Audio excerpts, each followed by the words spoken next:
Aí, novamente, assistindo o nosso vídeo.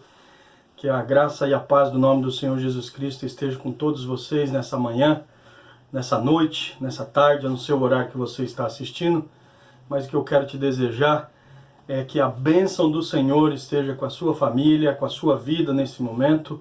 E eu quero te convidar, primeiramente, a gente não pode começar uma meditação, uma palavra de Deus, sem buscar o auxílio daquele que tudo pode, o nosso Deus. Eu quero te convidar para orar nesse momento, aonde você estiver, da forma com que você estiver. Deixe de fazer o que você está fazendo. Se você conseguir fechar os seus olhos, você fecha os seus olhos. Senão, você se concentre agora que nós todos vamos orar a Deus nesse momento. Pai Santo e amado que está no céu, nós queremos entregar a nossa vida em suas mãos. Queremos entregar a nossa lida diária, o nosso trabalho, a nossa saúde, a nossa família em suas mãos. Que o Senhor nos abençoe, que o Senhor nos guarde, que o Senhor levante sobre nós uma bênção especial neste dia, em nome do Senhor Jesus. Amém. Querido amigo, querida amiga, você que está aí no nosso canal, deixa o seu joinha lá no nosso canal, Marcelo Milani. E então você pode ir na nossa página do Facebook também, Marcelo Milani, ou na IASD Diadema, Central Diadema, ali também tem os nossos vídeos e você pode assistir. Deixa o seu joia, inscreve no canal, ativa o sininho sempre que nós postarmos alguma novidade, algum vídeo, você será notificado e você poderá replicar, passar adiante essa informação tão importante nesses tempos de confinamento, nesses tempos turbulentos. Você então pode aí mandar uma mensagem de alento e de esperança a alguém que está nesse momento sem esperança. Tem um ditado popular que diz o seguinte: a esperança é a última que morre e nós devemos ter sempre esperança. Mas na verdade esse ditado ele é completamente mentiroso, ele é completamente impróprio, porque a esperança nunca morre. A esperança é Jesus Cristo e Jesus, ele não morreu, ele ressuscitou. E a ressurreição de Jesus, ela nos dá condições de termos segurança de que todas essas situações passarão brevemente e dentro em breve o Senhor Jesus voltará e nos resgatará. Mas enquanto estamos aqui neste mundo, enquanto estamos passando por esse tipo de situação, nós devemos ter perseverança. Lembrando de perseverança, eu lembrei de um profeta. A Bíblia tem inúmeras histórias sobre profetas, sobre pessoas que passaram por dificuldades. Nós não estamos sozinhos nas dificuldades. Nós não somos a única raça que passou por dificuldade. Nós não somos o único povo que passou por dificuldade. Nós não somos as únicas pessoas que passaram e que passarão por dificuldade. Inúmeras pessoas passaram, inúmeras pessoas vão passar por dificuldade. Então o que nós devemos ter é segurança e confiança no nome do Senhor Jesus Cristo. E falando nisso, eu quero puxar aqui o meu manual de instrução, a palavra de Deus, a Bíblia Sagrada, porque o nosso negócio aqui é com a Bíblia Sagrada, é com a palavra de Deus. E eu quero abrir a palavra de Deus com você agora no livro de um profeta que foi um sofredor, que foi um vitorioso também, que foi uma pessoa guerreira, que teve muitas lutas, muitas dificuldades. E eu quero que você abra sua Bíblia no livro desse profeta, desse sacerdote, desse servo de Deus, desse homem que passou por tantas lutas e dificuldades, que é o livro do profeta, olha aqui comigo, Jeremias. E eu quero que você abra no verso 3 do capítulo 33. 3:33 é um único verso que nós vamos ler hoje, é o verso 3 do 33, ou 33:3. Muito fácil de guardar e muito fácil de lembrar. O subtítulo do capítulo: Promessas da Paz e da Prosperidade. Por quê? É simples. Vou dar o contexto para vocês aqui, antes da gente embarcar no texto bíblico. O profeta Jeremias, que tempo que ele viveu? O profeta Jeremias, ele viveu num tempo de transição de impérios, lá no Oriente Médio, Oriente Próximo, Oriente Antigo, chama do jeito que você quiser. O Oriente Médio, no tempo que o profeta viveu, 600 anos aproximadamente, todo o período antes de Cristo, é lógico que ele viveu entre 580 e 620 e 625, enfim, as datas aí, depois você pesquisa no Google, não é nosso material de estudo agora, mas depois você vai lá, pesquisa, baixa um livro, e hoje em dia tem informação para todo lado, e você pode buscar aí o contexto. Quem que estava ali? O império maior, a Síria, sua capital Nínive, onde que é o Iraque hoje em dia, seu rei Assurbanipal, e eles estavam guerreando. O outro império estava ascendendo. Qual o império? O império de Nabopolassar, neo-império babilônico, e guerreando com outro império, já antigo, o império egípcio, e quem que era o imperador, o faraó daquele tempo, era o Neco II. Então eles estavam nessa conflagração. Então estava aqui, ó, num canto lá de cima, lá no Iraque, estava a Babilônia. Lá embaixo do Iraque estava a Síria. E lá na península do Sinai, ali, no delta do Nilo, estava o Egito como nação. E essas três nações, elas estavam guerreando. No meio disso tudo, estava quem? Israel. Porque Israel é passagem, tanto para a subida do Egito, quanto para aqueles que vêm da Assíria e da Babilônia para descer ali para o Egito, passa pela Palestina, né? Então Israel estava sempre sendo combatido. Deus ele mandou muitas profecias para Israel se converter dos seus maus caminhos. E um desses profetas é o sacerdote Jeremias. Jeremias ele é da linhagem dos levitas, ele foi um sumo sacerdote, ele foi uma pessoa que teve a difícil missão de chamar o pecado pelo nome. E chamar o pecado pelo nome nunca é muito fácil. Você dizer para uma pessoa assim, olha meu amigo, minha amiga, você está errando, faz do jeito certo, não faz desse jeito, por que você está fazendo isso? Olha, não vai por esse caminho, vai por esse outro caminho. Sempre é muito complicado, sempre é muito difícil, e você toma paulada, você toma chicotada, e então não é fácil. E Jeremias estava nesse sentido. O problema é que nós, quando vamos falar de alguma coisa nesse sentido, nós falamos para um parente nosso, para um amigo nosso, falamos para alguém próximo de nós. Mas Jeremias não. Jeremias estava falando, sabe para quem? Estava falando para o presidente da república, ele estava falando para o governador, ele estava falando para os reis, ele estava falando para os poderosos. E quando você fala mal de um poderoso, olha meu amigo, se você tiver coragem, você toma muita bordoada se não perder a sua vida.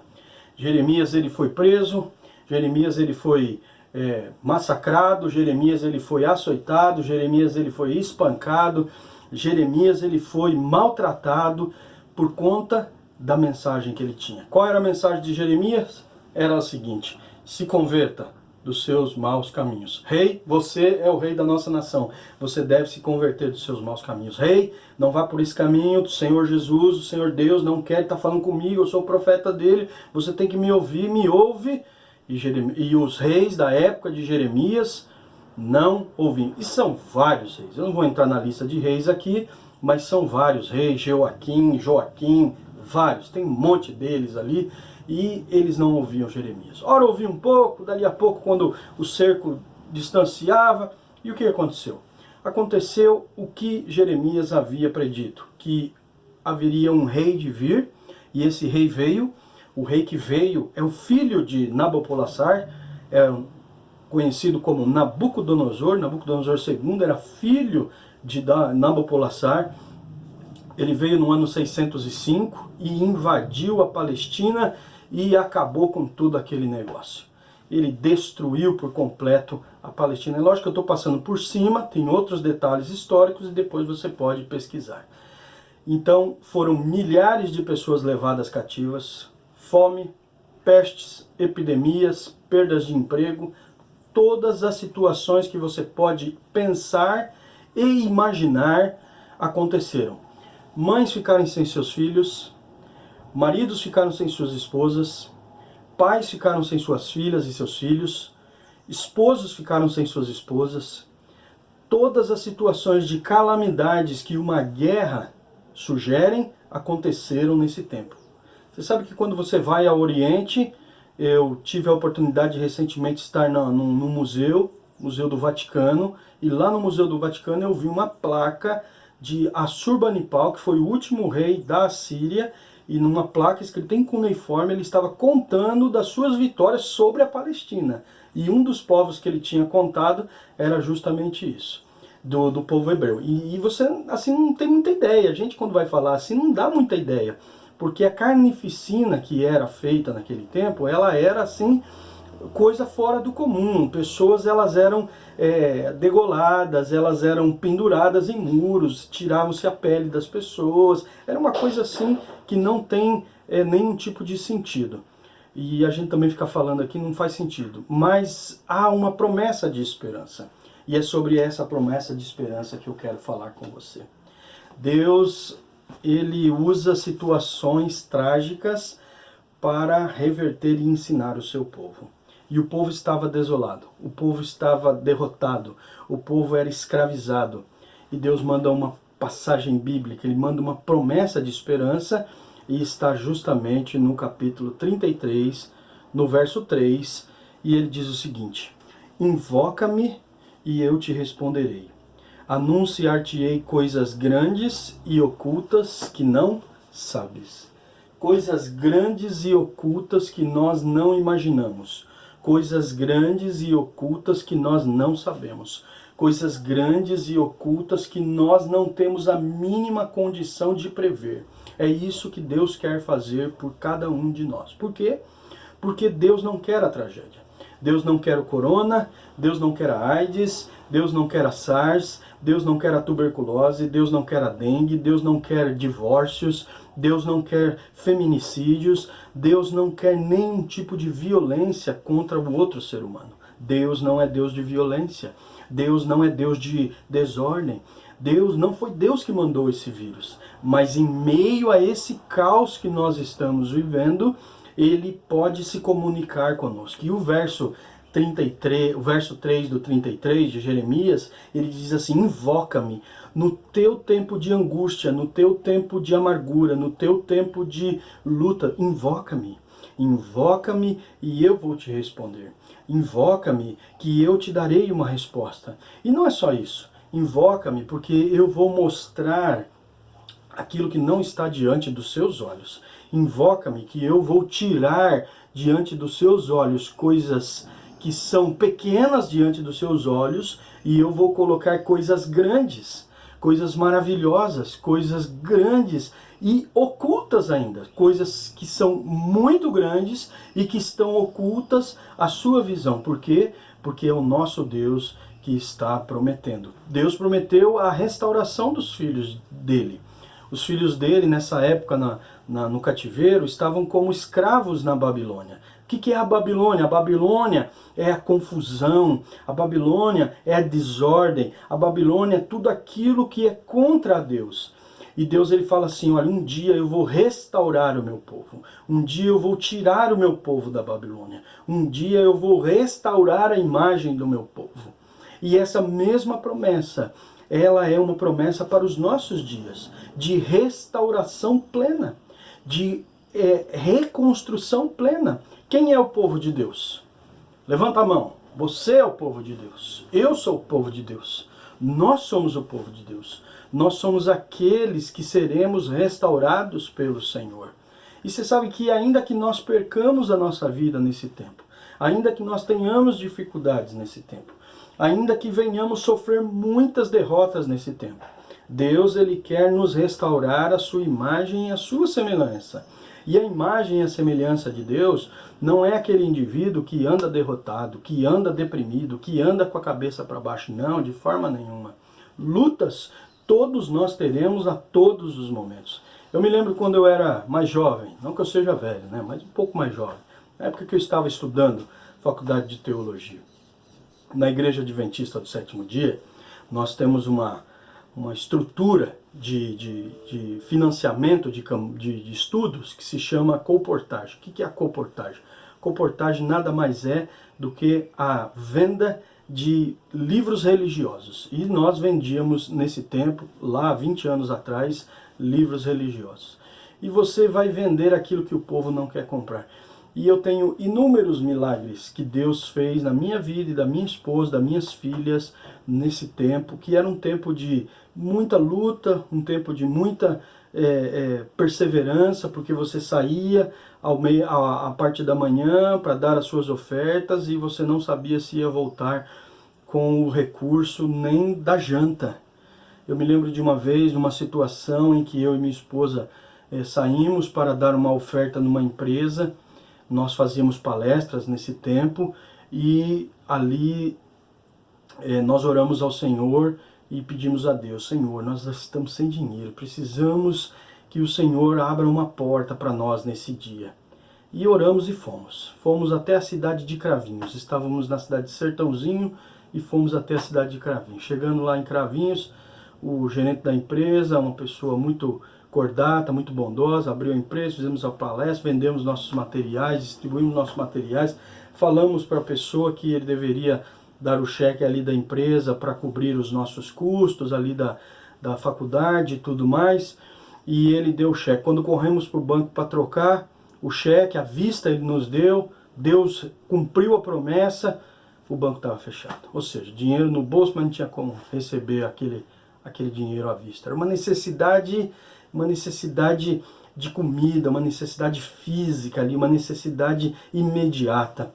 E eu me lembro de um carro que a gente tinha lá, um chevetoso velho, com as portas caindo, vidro caindo, um chevette que andava pela misericórdia do Senhor.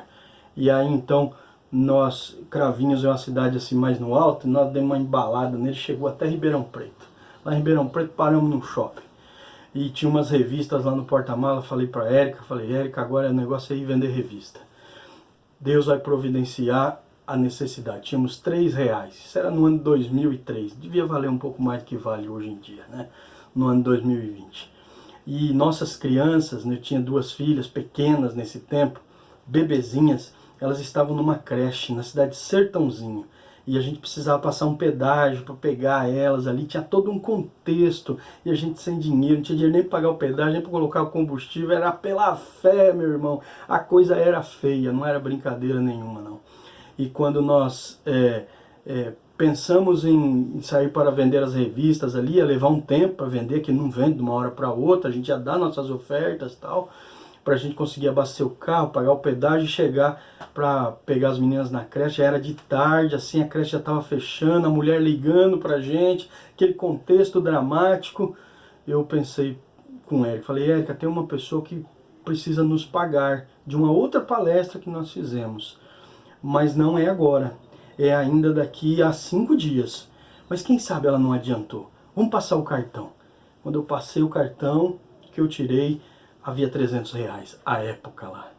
E aqueles R$300 a gente conseguiu chegar ali, conseguiu pegar nossas meninas, fizemos uma boa refeição e Deus nos supriu a necessidade daquele dia.